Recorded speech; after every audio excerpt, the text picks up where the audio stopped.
Hello guys.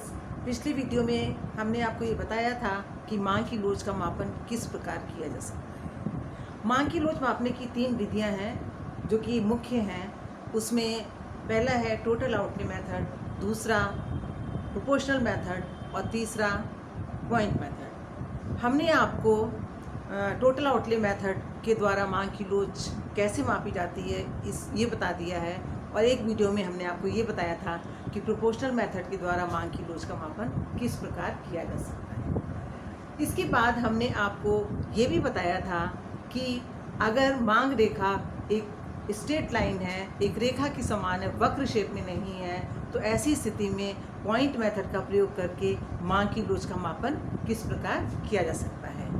आज की video में हम आपके साथ ये डिस्कस करने जा रहे हैं कि अगर मांग रेखा एक सीधी रेखा ना हो के वो वक्र आकृति की होती है। वक्र क्या होता है? वक्र वो होता है जिसे हम हाथ से खींच सकते हैं, स्केल से नहीं खींचा जा सकता है, उसे कहते हैं वक्र। तो आज हम ये बताने जा रहे हैं आपको कि पॉइंट मेथड के द्वारा मांग की लोच का मापन किस प्रकार किया जाता है यदि मांग रेखा एक सीधी रेखा ना हो के वक्र आकृति की होती है। तो ये आपके सामने दिया हुआ है। ऐसी स्थिति में फॉर्मूला वही रहता है, लोअर सेक्टर अपॉन अपर सेक्टर, लेकिन एक स्टेप और बढ़ जाता है। पहला ही आपने पढ़ा था कि मांग रेखा के अलग अलग बिंदुओं पर मांग की लोच एक जैसी नहीं होती है, बल्कि मांग रेखा के अलग अलग बिंदुओं पर मांग की लोच अलग अलग होती है। पिछले वीडियो से ये पता लगा था कि अगर मिड पॉइंट है, मांग रेखा के मिड पॉइंट पे लोच पता करनी है तो कितनी लोच होगी? इकाई के बराबर होगी, क्योंकि लोअर सेक्टर अपर सेक्टर दोनों बराबर होते हैं।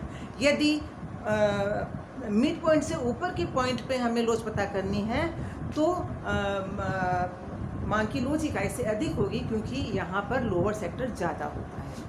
अगर मध्य बिंदु से नीचे के बिंदु पे लोच निकालनी है तो लोअर सेक्टर हम देखते हैं कि कम होता है, जिसकी वजह से इस बिंदु पर मांग की लोच कम होती है। इस प्रकार से मांग की लोच पता करने में लोअर सेक्टर की भूमिका अत्यंत महत्वपूर्ण होती है। ये स्थिति आपको उस समय भी दिखाई देगी जबकि मांग रेखा एक सीधी रेखा ना हो के वक्र आकृति की होती है। देखिए, एक्स एक्सिस पर दिखाई गई है डिमांड, वाई एक्सिस पर दिखाया गया है प्राइस। डी डी मांग वक्र है। डी डी क्या है? मांग वक्र है।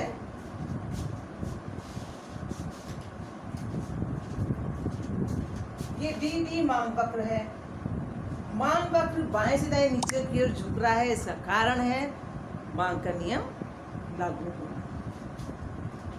मान लीजिए मांग रेखा की, मांग वक्र की आर बिंदु पर लोच पता करनी है।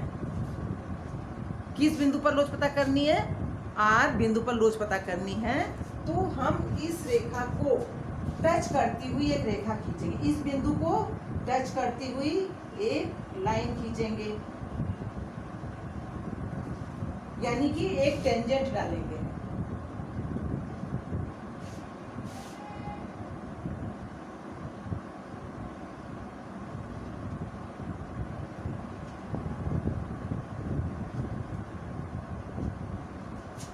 और इसका नाम रखा एस टी। जब एस टी टेंजेंट डाला, हमने एक स्पर्श रेखा खींची, तो इससे ये पता लगा कि मांग वक्र के आर बिंदु पर लोअर सेक्टर कितना है? R T. Lower sector R T और अपर सेक्टर कितना है? R S. लोअर सेक्टर ज्यादा है,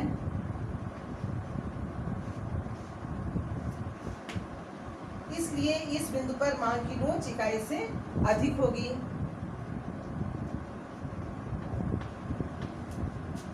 यहाँ पे मांग की लोच कैसी हुई? इकाई से अधिक हुई। अब अगर हमें दूसरे बिंदु यानी कि R1 बिंदु पर मांग की लोच पता करनी है तो वही तरीका होगा कि एक टेंजेंट डालेंगे,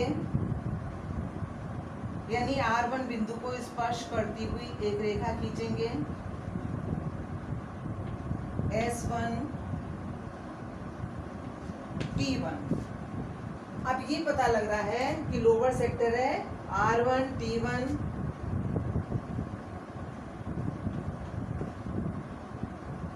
और अपर सेक्टर है R1 S1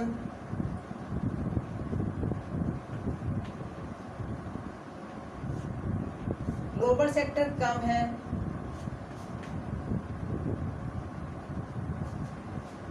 लोअर सेक्टर है R1 T1, अपर सेक्टर है R1 S1, lower sector R1 T1 कम है, किससे कम है? अपर सेक्टर S1 R1 से। तो इस बिंदु पर मां की लोच कितनी होगी? इकाई से कम होगी। यहाँ पे मां की लोच कितनी होगी? इकाई से कम होगी। R बिंदु पर, R1 बिंदु पर, R बिंदु पर मां की लोच इकाई से अधिक होगी क्योंकि इस बिंदु पर लोअर सेक्टर ज्यादा है अपर सेक्टर से। R1 बिंदु पर मां की लोच इकाई से कम होगी क्योंकि इस बिंदु पर लोअर सेक्टर कम है अपर सेक्टर से। अब तीसरे डायग्राम में आपको हम ये दिखा रहे हैं कि यदि मांग वक्र इस तरह का है और उसके मिड पॉइंट पर यानी R2 बिंदु पर लोच पता करनी है तो कैसे पता करेंगे? R2 बिंदु पर लोच पता करनी है तो इसको टेंजेंट करती हुई एक टेंजेंट खींचेंगे, एक स्पर्श रेखा खींचेंगे जो कि R2 को स्पर्श करेगी और इस बिंदु इसका नाम हो जाएगा, इस रेखा का नाम S2 T2। तो अब आप देख रही हैं कि R2 बिंदु पर लोअर सेक्टर कितना है? लोअर सेक्टर है R2 T2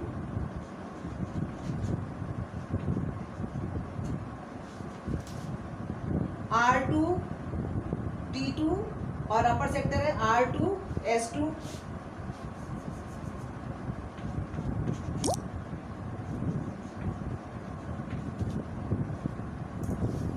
R2 S2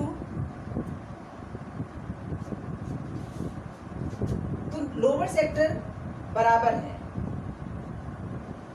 lower sector अपर सेक्टर के बराबर है, इसलिए इस क्षेत्र में मांग की लोच कितनी होगी?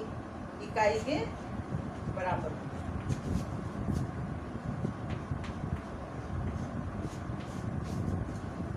तो इस प्रकार से आपने देखा कि पॉइंट मेथड का प्रयोग दो स्थितियों में किया जाता है। एक तो तब किया जाता है जबकि मांग रेखा एक रेखा आकृति की होती है यानी लाइन होती है, और दूसरा इसका प्रयोग तब होता है जबकि मांग रेखा एक लाइन ना होकर वक्र आकृति की होती है।